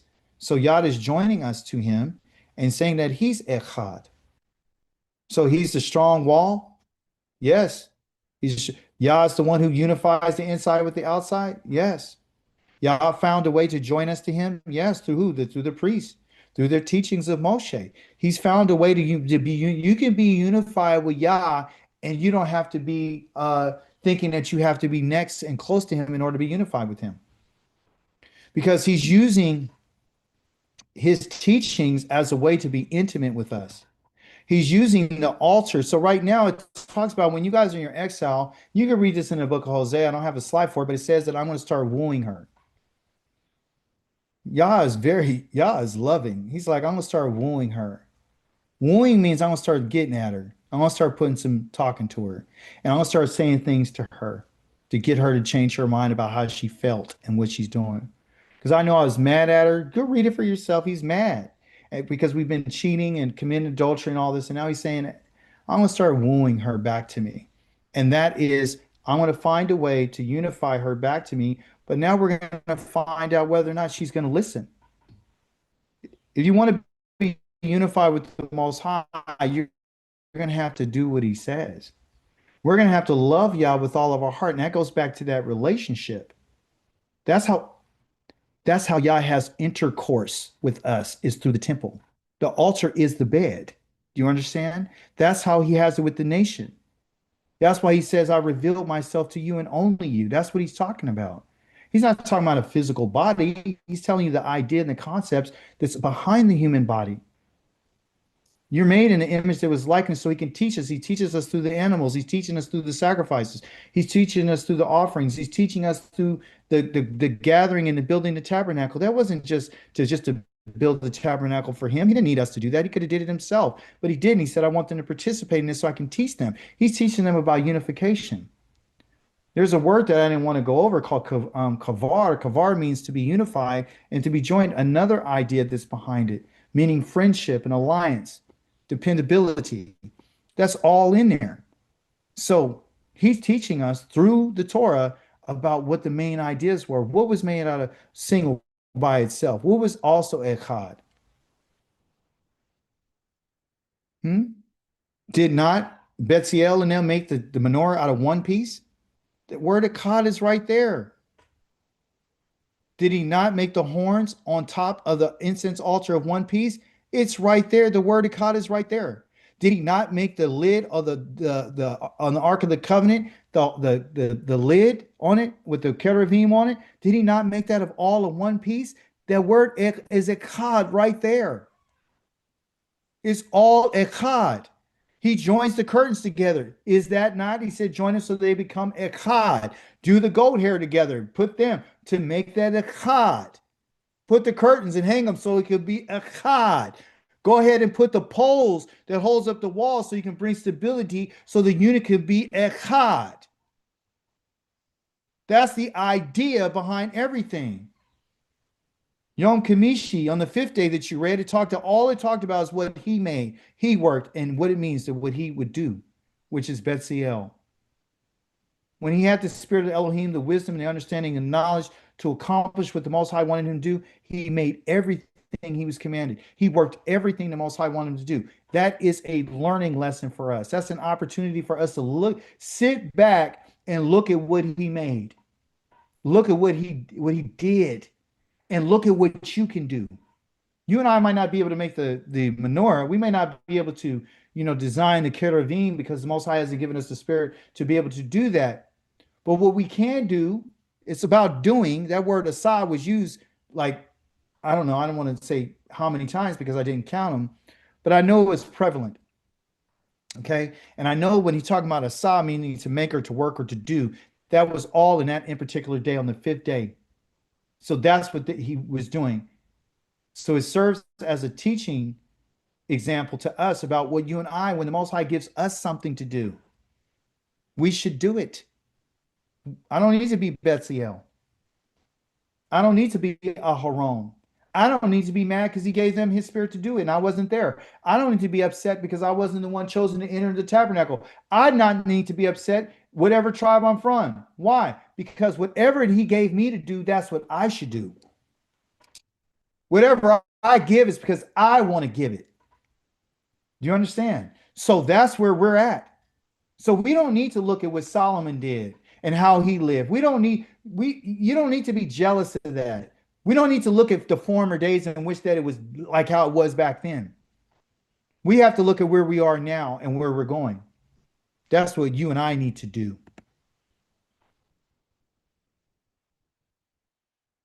Yom Shishi, he made the menorah of pure gold. He, talking about Betziel, he made it of hammerwork, his base, his shaft, his cups, the rings, the outer leaves, and flowers was a single unit, going to the idea of a cod. 66 pounds of gold. So next time someone tells you that they have the Spirit, the Holy Spirit, the Ruach HaKodesh that they claim that they have, you ask them to go make a menorah out of pure gold with the petals and almonds. They say they're filled to the Spirit of God. You call them and you challenge them on this, like I do. I make people look like fools all the time. Mashallah will tell you. I do that. I challenge people when they say stuff like that. Oh, you do? You do. Challenge them. You know, New Testament said you can be able to play with a snake and never die. Well, let's find out. Do I need to bring you a rattlesnake? It said you can drink poison and won't die because you have the Holy Spirit. Let's see if you have it. You understand? Yah is teaching us about oneness, even in marriage, even in relationships. Yom Shevi, or the Shavah, which is Yom Shavi'i. I said the day 7 is really Shavi'i. Here is the final conclusion on day number 7. Now that you've heard everything, fear Elohim and keep his commandments. This is what being human is all about. For Elohim will bring to judgment everything we do, including every secret, whether tov or ra, whether good or bad, whether functional or dysfunctional. You and I are all going to be brought into judgment. That's what he's letting us know, all of you, according to what his commandments are. If you and I fear Yahweh, then we will keep his commandments. That's the conclusion. That's not hard. He said it's not hard. So let's find out whether or not you and I are going to fear him. You fear him, you keep his commandments. You fear him, you would listen. You fear him, you would ask questions. You fear him, you try to figure it out. You fear him, you would meditate upon what he said. You fear him, you would ask and see, well, okay, this is my path, what I'm doing. And do I have a willingness? And I have a spirit of generosity to give up my time to the Most High? Is that something I'm doing? Do I want to give? And if you don't want to give it, don't feel bad. But don't feel guilty. That's my point. Don't feel guilty if you don't spend a whole bunch of time with the Most High. Because he's like, I don't want you to spend time with me out of guilt. I don't want you to give to me because you expect something to get back from me. That's not Yah's way. Yah's way is give to me because you want to. Follow me because you want to. Love me with all your heart. Don't give me some of it. Give me all of it. Meodaka, give it all to me. Heap it upon me if that's what you want. So then he's drawing a line between those who really want to serve him and those who don't. And that's where the rubber meets the road. And that's where the clear indication is where we really are. So I'm not here to preach to you. I'm not. I'm here to encourage us, but I'm also here to warn us, including myself, that we have to make better decisions. And because in the situation that we're in about being in exile right now, we have to make really tough choices. We have to make decisions that are not going to be comfortable and not going to be easy. We have to make determinations. Because it also says, don't you say something to the Most High and you're not going to keep it. If you open your mouth and you said something, you're going to be held responsible for what you say. So let's make sure that our conversations don't include the Most High if you're not willing to do what you said you're going to do. even regardless of us not being in the land. Do you not know that everything we just read, that everything that you and I will say or do, every secret thing, whether it's good or bad, is going to all be brought into judgment. That's everything. That's every word. That's every idea. That's every thought. And that pretty much, to be honest with you, that's pretty scary. That's pretty terrifying because you and I are dealing with a Elohim that is a El Konah. He's an Elohim of jealousy, you know? And so I can't judge myself and determine whether or not my actions have been just. But what we can do is we can seek the Most High and we can ask Him for direction. And ultimately, though, Yah's not going to tell you what to do. He's not. He's going to judge you for whatever decisions you make because it's up to us. And that's the part that was been taken away from us. That's why we've been, lied to because we've been told that he's not going to judge us anymore. We've been told that, even if you make a mistake, that there's no consequences. We get to choose. And that's the beauty of being with Yah. Our Elohim is not one who's restrictive and oppressive and forcing us to do things that we don't want to do. That's not him. That's not his way. You think about his attributes, he says that he's merciful, he's kind, he's full of truth, grace, mercy. He's forgiving crimes, sins, and offenses. He said he won't exonerate the guilty at any means at all. He's going to hold them responsible. But there's nothing about him trying to hurt us intentionally. And all the harm that's come to ourselves is because we don't want to listen to the Most High. That's what happens. When we don't listen to him, we're going to get hurt. We're going to hurt and harm ourselves. That's why we're in the situation we're in today, because we didn't want to listen. Okay? So let's do ourselves a favor and start listening to the Most High. This is your Torah portion, talking about the Torah, the prophets, and the writings for next week, if Yah's willing.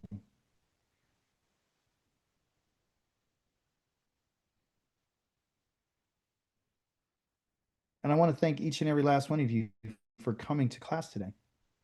I know that it's difficult. I know there's a lot going on. I know that, you could be just doing something else. I say thank you because I just want to share these ideas to help us all get better so we can live better lives while we're here, because this is the life that we have. And this is the life that we're supposed to do the things we need to do while we're here. So we can't praise for tomorrow. We got to praise for today. You don't eat for tomorrow, you eat for today. You're not thinking about tomorrow. You shouldn't be thinking about today. Does that make sense? Any questions, concerns, contributions, additions, subtractions? And I'm not going to hold you guys up today. Yes, Zanya. I just wanted to say thank you for the class. It was good. Just like you said, it was short, but it was edifying. Just a lot of common sense things once you read and understand Torah. I give the Most High all thanks and praise, because I have a wonderful husband who's just wise and gives me such great counsel every day in understanding Torah and doing this walk. And so thank you for the class. It's a nice class. Praise Yeah. God. Thank you for the Praise Yah. I just wanted comment. you also, and Beautiful. I just wanted to add something a little to leave with. A lot of times, like you brought such a beautiful lesson for one, and the knowledge that you've given about questions and being able to the only way we're gonna learn it is if we do ask questions. And they have a lot of hidden words like monosodium glutamate, base 2. They have all Yeah. hidden little codes, even down to fool our yellow deans. Yeah. Because they don't know that what's in chewing gum. They don't know what's in a now and later. They don't know what's in a sweet tart. They just know other kids are eating it. Yeah. Don't know. So it's our job, for us to learn what they give us that we think we don't eat pork. I had to learn when in doubt, do without. If I'm not too sure of something, the word to me was given was when in doubt, do without. Don't take that chance. Thank you. because the spirit usually alerts you. Like, it smell like the grill have all kinds of things on it. So Mhm. maybe I better not choose this restaurant. Mhm. Hallelujah. Hallelujah. Yeah, thank you, Elder, for those words of encouragement. Because many years ago, my wife and I, we were eating this nice gravy. It was beautiful. It was like a raspberry gravy, and we were eating on that lamb, and we had the mashed potatoes. And my little daughter, she was young. She was like maybe 10, came up and said, "Hey, did you know that this is pork?" Wow. Wow. And we said, "What?" And we looked at it and we were like, "Oh no." This child came up and told us. So that was beautiful that she was mindful, but we felt like fools. But it was real thin, real fine print. Yeah. And and I said, "Did you read it?" "Yeah, we read it." So you know how sometimes we read real fast and we Yeah. thinking looking for it, you don't see it immediately, like you Hey. would the tasting and all that kind of stuff. Oh, Yeah. 100% beef. Oh, if it's 100% beef, there ain't no pork in here. That's our mindset. But you didn't see that a few lines later, it says pork casing. Mhm. Yeah. So we have to examine and we Everything. have to take our time. So thank you for those words, because that's what happens. You What know, we learn about I'm here. sorry. It also lets you know that why we can never be set apart at Orco Dash here. I mean, Yes. I, Yes. it's like so many things are made out of pork. I even heard like what some of the leathers that we think, if it doesn't say cow leather, if it Mhm. doesn't say cow leather, you might need to question what type of leather it's made from. So Okoti, let me ask you a question. Now that you said that, and everyone who's listening very carefully about what Okoti just said, while we're in these lands, why do you think the Most High wants us to know that we're unclean?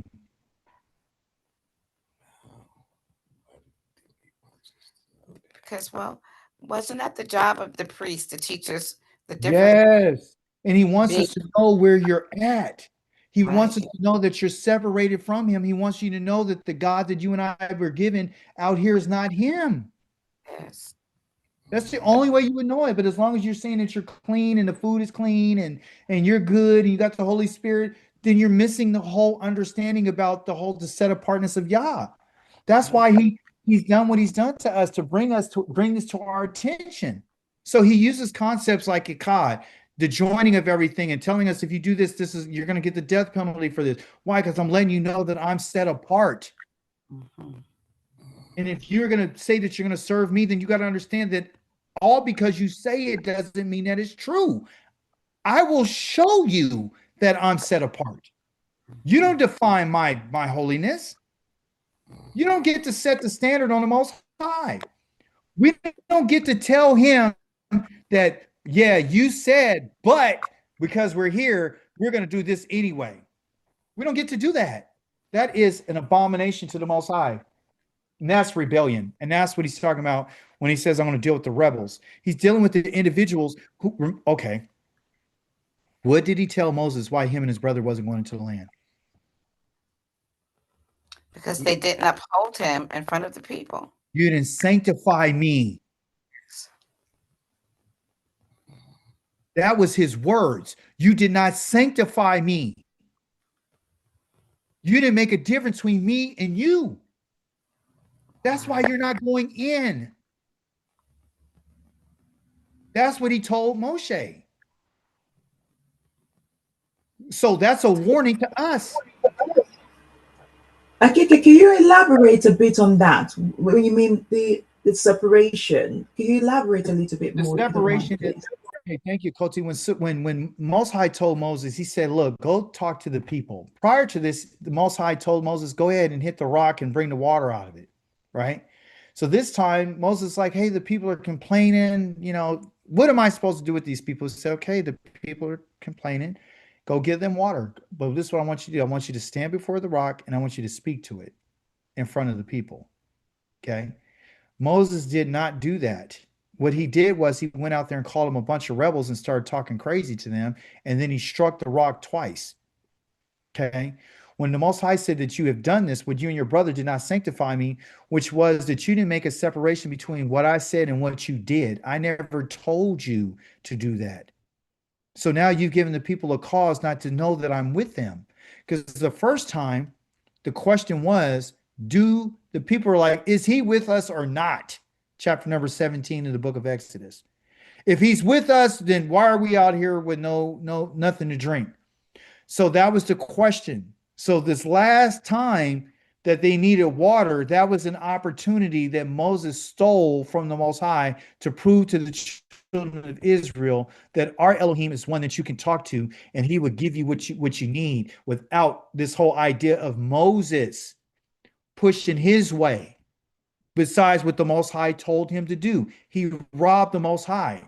So now they're looking at Moses and they're listening to what he said versus what the Most High has said and what the Most High intended. So because of that, Aaron and Moses didn't go into the land. He said, because you guys did not sanctify me. But you would never know that sanctification process if you didn't know the first rock scene where he struck it, because the people were like, well, is he with us or not? They wanted to know, is he really with us or not? So by Moses striking it, he went back to the first time versus Yah wanted to do something different with them. He just wanted to say, he wanted to speak to the rock. He wanted him to speak to it, to let them know, oh, the Yah is with us. But they didn't get to see that because of Moses. They didn't have the opportunity. They got robbed. And the Most High got robbed of his glory because of Moses. Him and his brother. So they're the ones who continued to do the things that caused a breach between the children of Israel and the Most High. Most High knows his people. He knew that for them to know that I'm with them, he caused them not to get any water, and he did it on purpose, like he does everything. He brings them to certain locations just so he can find out where their heart's at, what they're going to say, and for him to display his majesty to them. And so in particular case, Moses didn't do that. He didn't do what he was told. He robbed the Most High that opportunity to prove to the children of Israel that he was with them. Even the book of Psalms speaks about it. Said Moses, he was foolish. He spoke before he thought. I mean, yeah, he was speaking before he was thinking. So he did what he did. So when we do that, like for example, the Most High said that, the people, the children of Israel, are going to bring the rebels out too, but they're not going to enter the land. The reason why they're rebels is because no matter what he has said, they're still going against what he said. They're still going to try to replace the priesthood. They're still going to say that they're from the tribe of Levi. They have no authorization. They don't know. They're still going to say that they have his Holy Spirit. They're going to still say that, that they're not contaminated. They're still going to say that they're kadosh. They're going to still say all this, even though he says that my people can't be around anyone. You and I need to understand something. You and I are not supposed to be around anybody else. We don't supposed to be living here. We don't supposed to call on the name of another God. We don't supposed to be wearing fibers that are mixed between polyester and cotton. We don't supposed to be here. We don't supposed to be marrying foreign people. We don't supposed to be eating nothing that they're putting in front of us. Kelvin mentioned, he said, what about the meat? You don't even know if that meat has been torn or killed by another animal. They'll chop it up and put it in a package, and you'll sit there and eat it. You don't even know. We don't know. You understand? So the ideas behind us being separate as a people, you need to go back to the book of Numbers where Balaam has said, the Most High said, you only speak what I tell you to speak. And the things that this seer saw, he said, I see them, and there are people who dwell alone. They don't have anyone else. They don't consider themselves one of the nations. And that has been the problem because Israel wants to be part of the nations. And Yah says that is not going to happen. You're never going to be part of the nations. I'm going to rule over you. You and I aren't supposed to be around these people. We don't supposed to listen to their customs. We don't supposed to do their holidays. We don't supposed to do nothing like them. You don't supposed to pray like them. You don't supposed to talk like them. Why do you think he says, I'm going to give you a new language? Why does he think he says, I'm going to remove the names of those gods that you spoke? Why does he say, I got to purify you before you go back into this land? Because being with Yah is different. It's not going to church. It's not studying on Zoom. It's not being all over the place. It's none of that. It's not being on the internet. It's not listening to YouTube. It's none of that. It is not what you and I think. It's never going to be like it is now. It can't be. Period. Because that's our Elohim. And he chose you and he chose me, and he cares about us. And what happens to us matters to him. And he doesn't want us to be around them. He didn't want the children of Israel, our ancestors, to be around the Canaanites. He didn't want them to intermarry with them. He didn't want them to make a covenant with them. He didn't want them to eat with them. He said, even a stranger, they can go eat an animal that's been torn or killed by another animal. Not you. Not you. So when people say the same law applies to them, yes, in the context of what he's talking about, but what's the law that has to do with the eating of food? Completely different. You can give that to a stranger.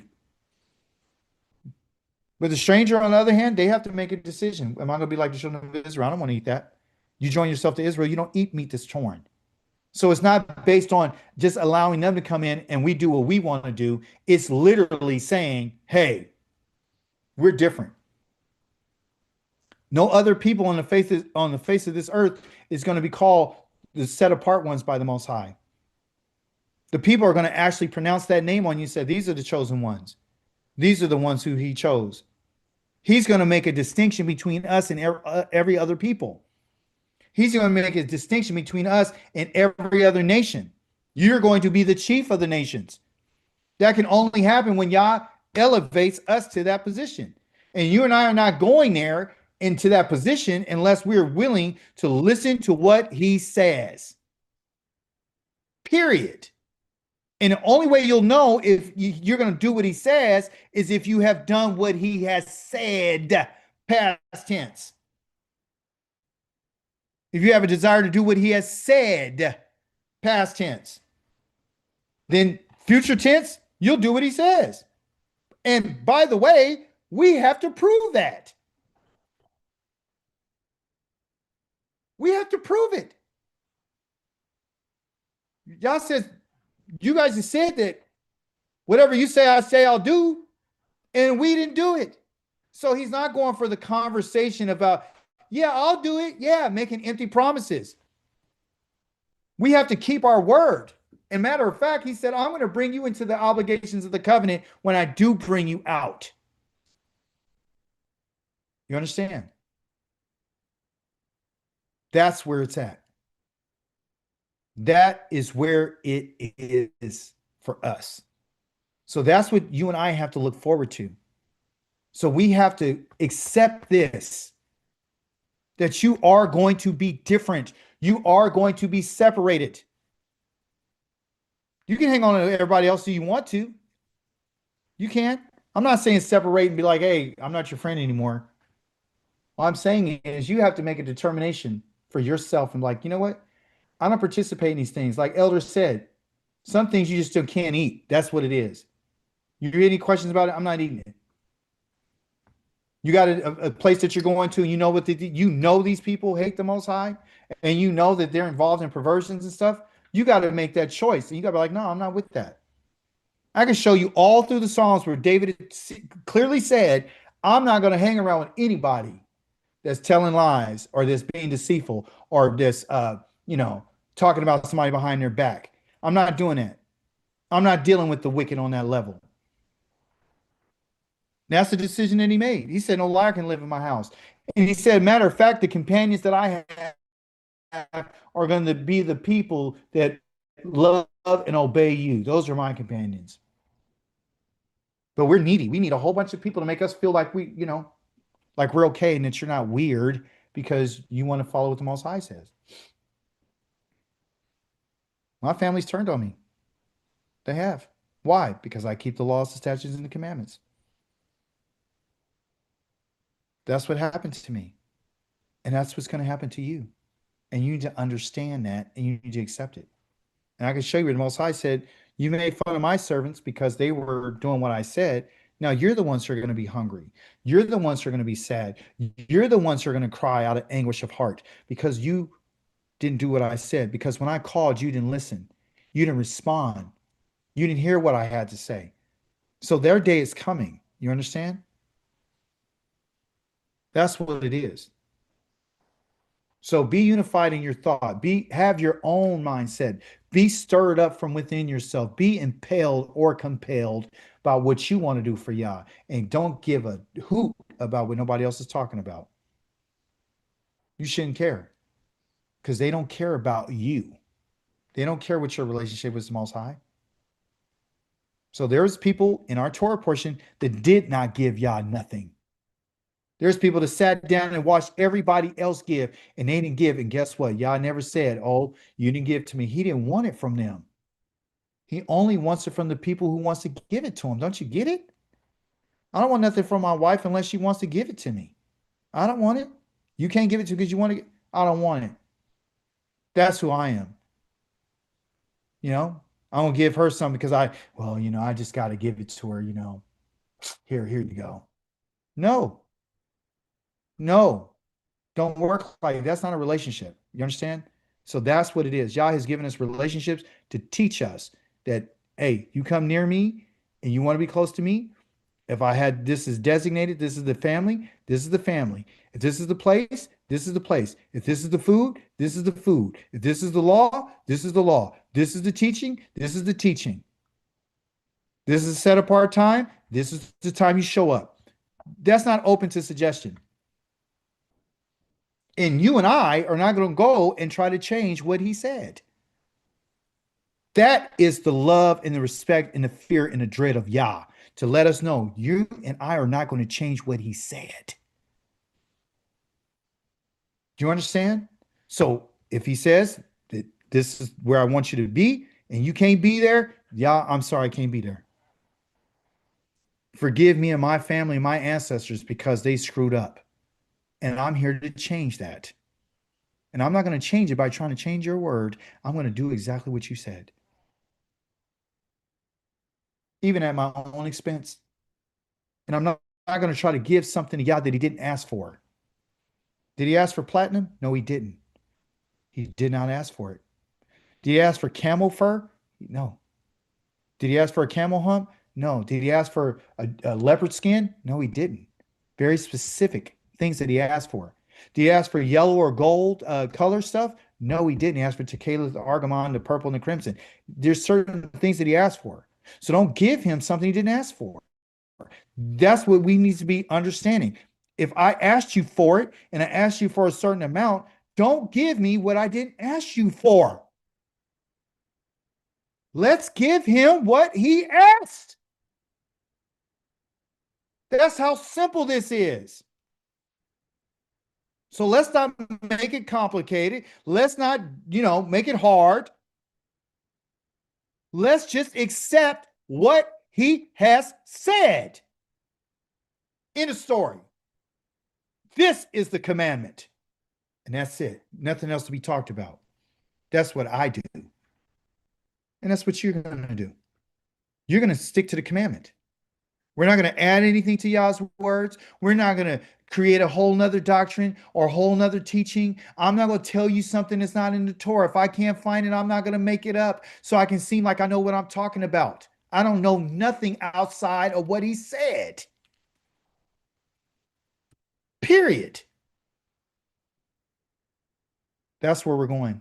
And when we get back to our land, we're going to be prepped and ready because we know it ain't going to be nothing about but what he said. Praise be to the living Elohim. Shabbat shalom to all of you. I'm going to let you guys go. Shabbat shalom. Hallelujah. You guys have a wonderful day. You too, brother. Hallelujah.